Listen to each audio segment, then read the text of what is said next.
Hey everyone, it's Will, Gamer Dad, with another video for you. So just one last feature on my friend's account. We're going to be talking about Kikyo, and I'm going to be doing a 5-star review of her. So of course, the most important question. Is she hot or not? To be honest, I actually don't find that she speaks to me too much. Her weapons are kind of cool, but not really, to be honest. Anyways, as an kind of a samurai trained girl, she has above average speed. Note that she's only level 70, but she has a lot of moves that boost speed. And keep in mind that for her specifically, the more speed she gets, the more powerful her moves are. And she is a wind-based character. Now, my friend didn't do all the personal quests yet, so she's still stuck at a level 2 Valor Chant, but you can see it boosts wind attacks and debuffs wind resistance for one turn. So actually pretty good in boosting your wind team. Now these are the 3 moves we're going with. So you can see that the Gale Force Blade is the one that creates a clone. And this is actually, I don't even think this is the most powerful version. And you can read that and it says that while she is cloned, she can't receive any buffs or debuffs, but she won't take any damage and her clone will take damage for her. And I'll show you that in just a moment. So that's pretty cool. And also, if you do use her either during attacks and her clone is still active, or during AF, you do double the amount of attacks. So that's very useful for maintaining AF or just doing additional damage. In terms of the Miko Whirlwind, it not only has a medium AoE, it actually increases the speed of user by 30%, which is stackable for 30, 15, 15 for a total of 60. And again, if her power attack is based off her speed, that can essentially increase her power by a significant margin as well. Finally, we're going with the Crimson Cut Void as our spam move. And so it does 1 attack and it does an additional AoE attack. And again, increased damage based on speed. So in best case scenario, you could either spam Miko Whirlwind ahead of time, or you can have someone come in with a VC before AF and boost the entire party speed to allow her to do additional damage. Now, I didn't bring up the Grasta board because this person does not have any Grasta on it. But you can see that the best clone version is this one.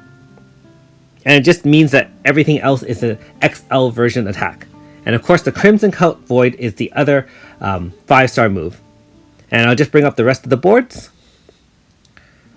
She is a cat lover and she's from the Eastern continent.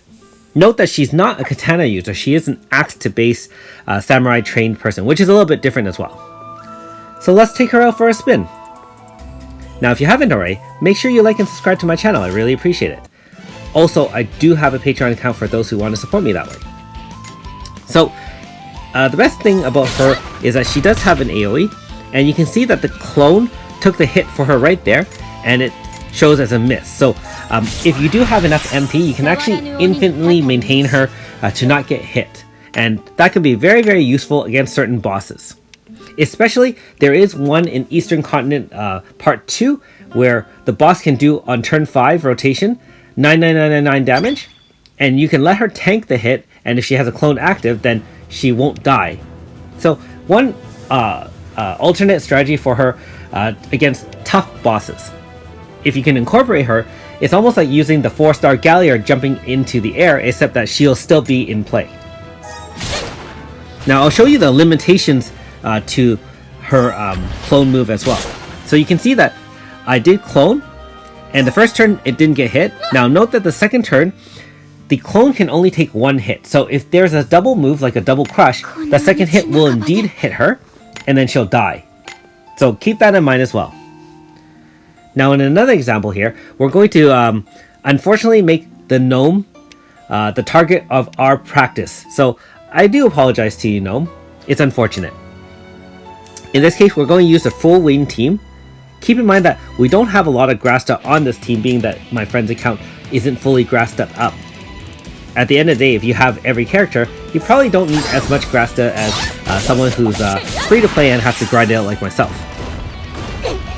So I'm sure everyone kind of knows the rotation of Gnome.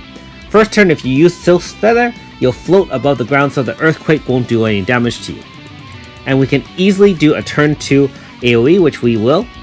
note that I did speed her up already, and so I'm going to cast Clone move, which is Gale Force Blade.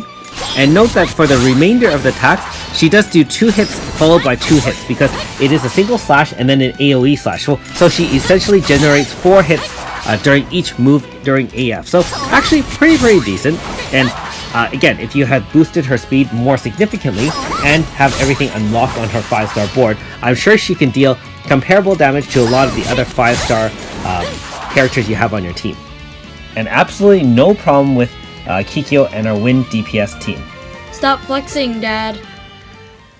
I know. Shouldn't flex with sweet characters such as Kikyo and, of course, Manifest Suzette. Anyways, in conclusion, I will say that Kikyo doesn't seem to do the most damage. However, she has a lot of utility in the fact that she can, like I said, tank super boss hits, which may actually end up allowing you to expand your strategies. Otherwise, if you're looking just for plain DPS, I don't know if I'd choose her as my main.